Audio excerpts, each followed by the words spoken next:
ನಮಸ್ಕಾರ. ನಾನು ನಿಮ್ಮ ಭಾಗ್ಯನಾರಾಯಣ ಬೊಗ್ಗವರಪ್ಪ. ನೀವು ನೋಡ್ತಾ ಇದ್ದೀರಿ ಸುದ್ದಿ ಸರ್ಕಲ್.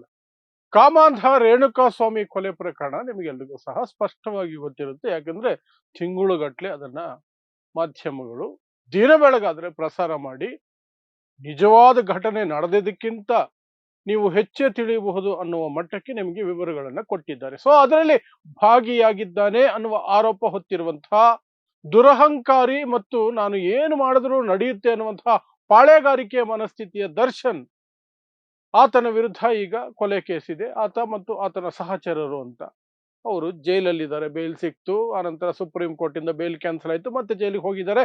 ಅದೀಗ ಫಾಸ್ಟ್ ಟ್ರ್ಯಾಕ್ ಅಲ್ಲಿ ಡಿಸೆಂಬರ್ 17ನೇ ತಾರೀಕಿನಿಂದ ವಿಚಾರಣೆ ನಡೀತಾ ಇದೆ. ಫಾಸ್ಟ್ ಟ್ರ್ಯಾಕ್ ಅಲ್ಲಿ ನಡೀತಾ ಇದೆ. ಬೇಗ ಬೇಗ ಮುಗಿಸ್ಬೇಕು, 1 ವರ್ಷದೊಳಗಡೆ ಮುಗಿಯೋ ಸಾಧ್ಯತೆಗಳು ಇದಾವೆ. ಅದರ ಭಾಗವಾಗಿ ಕಾಮಾಂಧ ರೇಣುಕಾಸ್ವಾಮಿಯ ತಾಯಿ ಇವತ್ತು ಸಾಕ್ಷಿಯ ಕ್ರಾಸ್ ಎಕ್ಸಾಮಿನೇಷನ್ಗೆ ಬಂದಿದ್ರು. ಸಾಕ್ಷಿ ನುಡಿದಿದ್ದಾಗಿದೆ, ಈಗ ಕ್ರಾಸ್ ಎಕ್ಸಾಮಿನೇಷನ್ ಅಂದ್ರೆ ದರ್ಶನ್ ಪರ ವಕೀಲರು ಆಕೆಯನ್ನ ಪ್ರಶ್ನೆ ಕೇಳೋದು, ಕ್ರಾಸ್ ಮಾಡುವಂತಹದ್ದಕ್ಕೆ ಇವತ್ತು ಹಾಜರಾಗಿದ್ರು. ಆ ಸಂದರ್ಭದಲ್ಲಿ ರೇಣುಕಾಸ್ವಾಮಿ ತಾಯಿ ಕೊಟ್ಟಂತಹ ಸಾಕ್ಷ್ಯ ಅಥವಾ ಕ್ರಾಸ್ ಎಕ್ಸಾಮಿನೇಷನ್ ಅಲ್ಲಿ ಕೊಟ್ಟ ಉತ್ತರಗಳಿದಾವಲ್ಲ, ಅವು ದರ್ಶನ್ಗೆ ಪೂರಕವಾಗಿದ್ದಂತಹ ಉತ್ತರಗಳಾಗಿತ್ತು.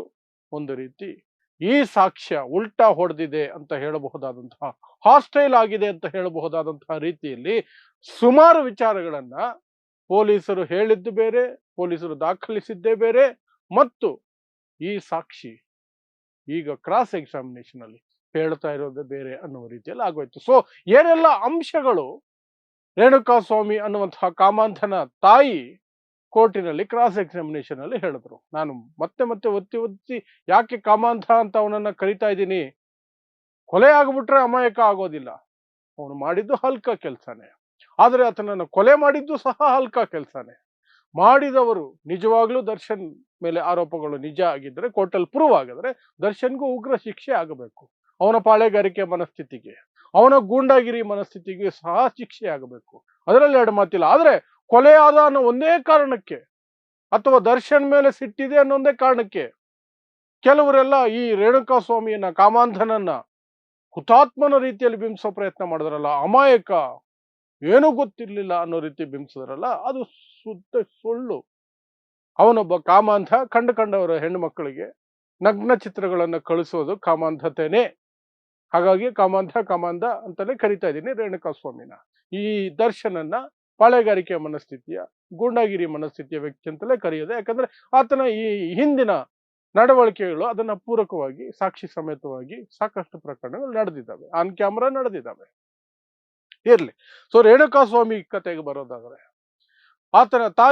ಅವನ ತಾಯಿ ಕ್ರಾಸ್ ಎಕ್ಸಾಮಿನೇಷನ್ ಅಲ್ಲಿ ಕೊಟ್ಟಂತಹ ಉಲ್ಟಾ ಉತ್ತರಗಳು ಅಥವಾ ಒಂದು ರೀತಿಯಾದಂತಹ ಹಾಸ್ಟೈಲ್ ಆದಂತಹ ಉತ್ತರಗಳು ಏನೇನು ಅನ್ನೋದಾದ್ರೆ, ಒಂದು ವಿಚಾರ ಅವರು ಹೇಳಿದ್ರು, ನನ್ನ ಮಗ ಕಾಣೆಯಾದ ನಂತರ, ಅಂದ್ರೆ ಕೆಲವು ಸಮಯ ಫೋನ್ ಎತ್ತದೇ ಇದ್ದ ಸಂದರ್ಭದಲ್ಲಿ ನಾನೇ ಫೋನ್ ಮಾಡಿದೆ ಅಂತ ಪೊಲೀಸ್ಗೆ ಕೊಟ್ಟಿರುವಂತಹ ಸ್ಟೇಟ್ಮೆಂಟ್ ಅಲ್ಲಿ ಹೇಳಿದ್ರು.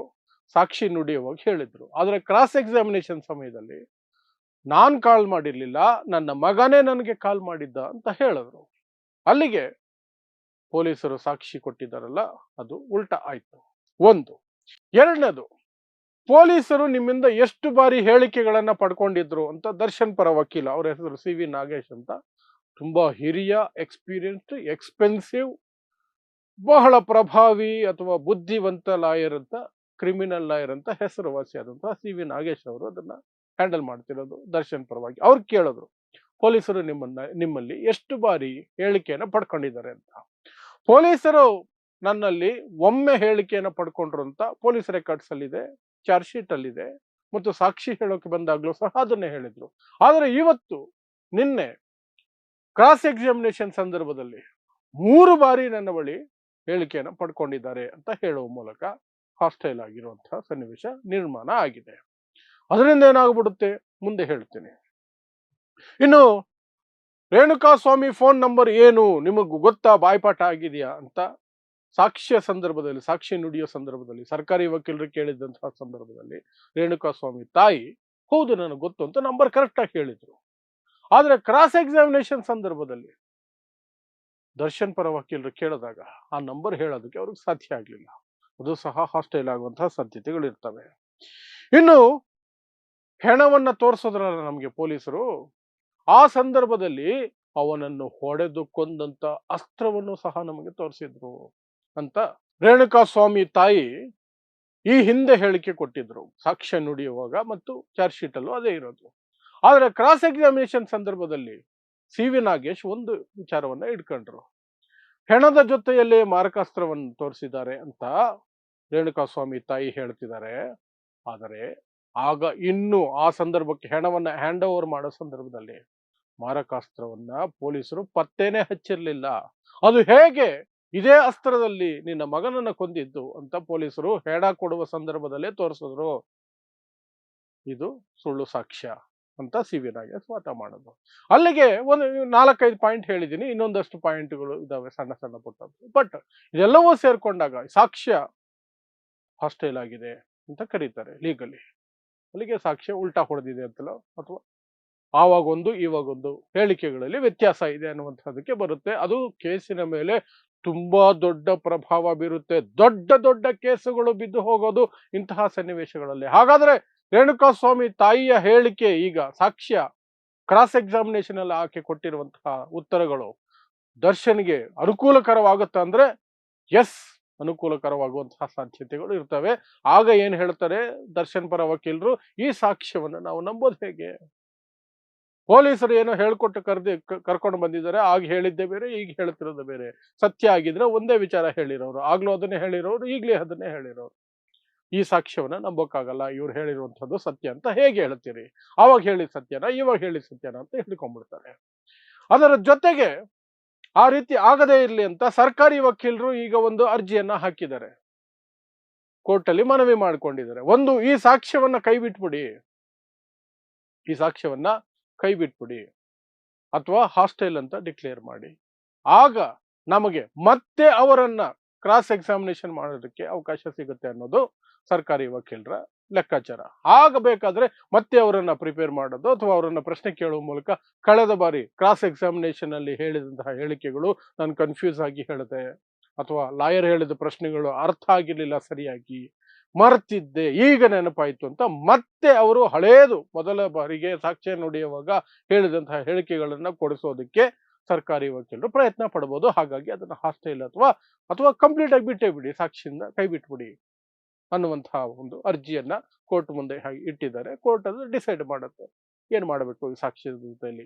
ಹಾಗೇ ಉಳಿಸ್ಕೊಂಡು ಕೋರ್ಟ್ ಏನಾದ್ರು ಇಲ್ಲ, ಹಾಸ್ಟೈಲ್ ಅಂತ ಪರಿಗಣಿಸೋದು ಇಲ್ಲ, ಸಾಕ್ಷ್ಯವನ್ನ ಫೈನಲ್ ಇಷ್ಟೇನೆ, ಈ ಸಾಕ್ಷ್ಯದ್ದು ಮತ್ತೆ ನಿಮಗೆ ಸರ್ಕಾರಿ ವಕೀಲರಿಗೆ ಕ್ರಾಸ್ ಕೊಡಲ್ಲ ಅನ್ನೋದಾದ್ರೆ, ಈ ಹೇಳಿಕೆ ಹಾಗೇ ಉಳ್ಕೊಳ್ಳೋದಾದ್ರೆ ಸಾಕ್ಷ್ಯ ಹೇಳಿಕೆಯಾಗಿ ದರ್ಶನ್ಗೆ ಒಂದಷ್ಟು ಲಾಭ ಆಗೋ ಸಾಧ್ಯತೆಗಳು ಎಲ್ಲವೂ ಇದ್ದೇ ಇರ್ತದೆ ಈ ರೀತಿಯ ಕೇಸ್ನಲ್ಲಿ. ಇನ್ನು ಆ ಕೇಸ್ ಬಗ್ಗೆ ನಿಮಗೆ ಒಂಚೂರು ವಿವರಿಸಿ ಹೇಳ್ಬಿಡ್ಬೇಕು ಅನ್ನೋದಾದ್ರೆ, ಪವಿತ್ರ ಗೌಡ ಅನ್ನುವಂಥವ್ರ ಜೊತೆಯಲ್ಲಿ ದರ್ಶನ್ಗೆ ಸಂಬಂಧ ಇತ್ತು ಅಂತ ಅವರೇ ಒಪ್ಕೊಂಡಿದ್ದಾರೆ. ಆ ಪವಿತ್ರ ಗೌಡ ಅನ್ನುವವರಿಗೆ ಈ ರೇಣುಕಾಸ್ವಾಮಿ, ನಾನು ಕಾಮಾಂಧ ಯಾಕೆ ಕರಿತಾ ಇದ್ದೀನಿ ಅಂದ್ರೆ ಆ ವಿಚಾರಕ್ಕೆ, ಅಶ್ಲೀಲ ಮೆಸೇಜ್ಗಳನ್ನು ಕಳಿಸ್ತಿದ್ದ, ನಗ್ನ ಚಿತ್ರಗಳನ್ನ ಕಳಿಸ್ತಿದ್ದ. ಆ ಪವಿತ್ರ ಗೌಡ ವಿಚಾರಕ್ಕೆ ಪೂರ್ತಿ ವಿವರ ನಿಮಗೆ ಗೊತ್ತಿರುತ್ತೆ, ಕಂಪ್ಲೀಟ್ ಆಗಿ ಹೇಳೋದ್ ಬೇಡ. ದರ್ಶನ್ ತನ್ನ ಹುಡುಗರಿಗೆ ಹೇಳಿ, ತನ್ನ ಹುಡುಗರು ಅವ್ರಿಗೆ ಹೇಳಿ ಅವನ್ನ ಕರ್ಕೊಂಡು ಬನ್ನಿ ಅಂತ ಹೇಳಿ, ಅಂದ್ರೆ ಪಾಳೆಗಾರಿಕೆ ಮನಸ್ಥಿತಿ ದರ್ಶನ್ದು. ನನ್ನನ್ನು ಯಾವನೇನ್ ಮಾಡ್ಬಿಡ್ತಾನೆ, ಅಥವಾ ನಾನು ಯಾರನ್ನ ಬೇಕಾದ್ರೂ ಹೊಡೆದು ಬಿಡ್ಬೋದು, ಏನ್ ಬೇಕಾದ್ರೂ ಮಾಡ್ಬೋದು.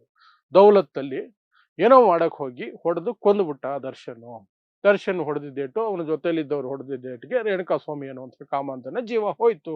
ಆ ನಂತರ ಅದನ್ನ ಬಚ್ಚಿಡೋದಕ್ಕೆ, ಯಾರನ್ನೋ ಸರೆಂಡರ್ ಆಗೋದಕ್ಕೆ, ನಾವು ಬೇರೆ ವಿಚಾರಕ್ಕೆ ಬಂದ್ವಿ ಅಂತ ಒಂದಿಬ್ಬರನ್ನ ಕಳಿಸಿದ್ರು, ಅದು ಉಲ್ಟಾ ಆಯ್ತು, ಎಲ್ಲವೂ ಆಯ್ತು. ಕೊನೆಗೆ ಹೆಣ ಸಿಕ್ತು, ಮೋರಿ ಬಳಿ ಹಾಕಿದ್ರು, ಹೆಣ ಸಿಕ್ತು. ಆನಂತರ ದರ್ಶನ್ ಅರೆಸ್ಟ್ ಆಯ್ತು. ದರ್ಶನ್ ಅರೆಸ್ಟ್ ಆದ್ಮೇಲೆ ಒಂದಷ್ಟು ದಿನಗಳನ್ನು ಚಾರ್ಜ್ ಶೀಟ್ ಆಗಿದ ತಕ್ಷಣ ಅವರಿಗೆ ಹೈಕೋರ್ಟ್ ಇಂದ ಬೇಲ್ ಸಿಕ್ತು. ಬಟ್ ಅದರ ವಿರುದ್ಧ ರಾಜ್ಯದ ಸರ್ಕಾರ ಅಥವಾ ಪೊಲೀಸರು ಸುಪ್ರೀಂ ಕೋರ್ಟ್ಗೆ ಹೋದ್ರು. ಸುಪ್ರೀಂ ಕೋರ್ಟ್ ಆ ಬೇಲನ್ನ ರಿಜೆಕ್ಟ್ ಮಾಡಿ ಮತ್ತೆ ದರ್ಶನ್ನ ಜೈಲಿಗೆ ಹಾಕಿದೆ. ಜೈಲಲ್ಲಿ ಮೊದಲ ಬಾರಿಗಿದ್ದಾಗ್ಲೂ ಕಾಂಟ್ರವರ್ಸಿಗಳಾಯ್ತು. ಬೆಂಗಳೂರಲ್ಲಿ ಅವ್ರಿಗೆ ವಿಶೇಷ ಸವಲತ್ತು ಕೊಡ್ತಾ ಇದ್ದಾರೆ ದರ್ಶನ್ಗೆ ಅಂತ ಒಂದಷ್ಟು ಚಿತ್ರಗಳು ಹೊರಗಡೆ ಬಂದ ತಕ್ಷಣನೇ ದೊಡ್ಡ ಗಲಾಟೆ ಆಯ್ತು. ಬಳ್ಳಾರಿ ಜೈಲಿಗೆ ಶಿಫ್ಟ್ ಮಾಡಿದ್ರು. ಮತ್ತೆ ಬೆಂಗಳೂರು, ಈಗ 2ನೇ ಬಾರಿಗೂ ಸಹ ಬೆಂಗಳೂರು ಜೈಲಲ್ಲೇ ಹಾಕಿದ್ದಾರೆ. ಏನೇನೋ ನಡೀತಾ ಇದೆ. ಒಟ್ಟಿನಲ್ಲಿ ವಿಚಾರಣೆ ಅಂತೂ ಶೀಘ್ರಗತಿಯಲ್ಲಿ ನಡೀತಾ ಇದೆ. 1-1.5 ವರ್ಷದಲ್ಲಿ ಕೇಸ್ ಮುಗಿದೋಗೋ ಎಲ್ಲ ಸಾಧ್ಯತೆಗಳು ಇದೆ. ಅಷ್ಟರೊಳಗಡೆ ದರ್ಶನ್ ಮುಂದಿನ ಭವಿಷ್ಯ ಏನು ಅನ್ನೋದು ನಿರ್ಧಾರ ಆಗ್ಬಿಡುತ್ತೆ. ವರ್ಷಾನುಗಟ್ಲೆ ಕಾಯುವಂತಹ ಪರಿಸ್ಥಿತಿ ಏನು ನಿರ್ಮಾಣ ಆಗ್ತಿಲ್ಲ.